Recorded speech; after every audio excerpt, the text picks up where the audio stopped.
We recently developed a breakthrough in diagnosis technology.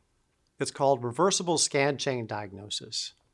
Now, in traditional chain diagnosis, this is used on those test chips early in the ramp to find defects when the yield is very, very low. The resolution on normal chains or traditional chain diagnosis is not sufficient.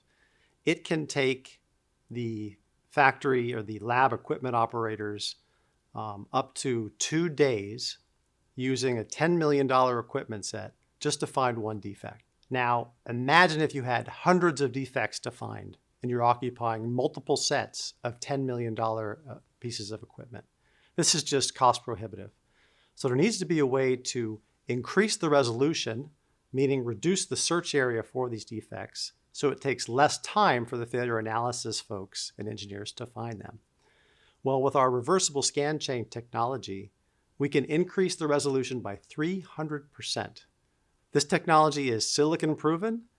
We have demonstrated this as shown in our webinar with industry leader Qualcomm. We did a large industrial study and showed that reversible scan diagnosis does increase resolution by 300%.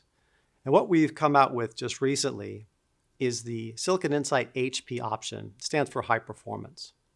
We've taken the number of pins that you can test and go from 120 pins in the previous version to 330 pins.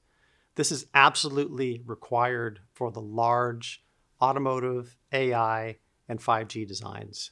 And without this, they would have to use a large piece of AT equipment.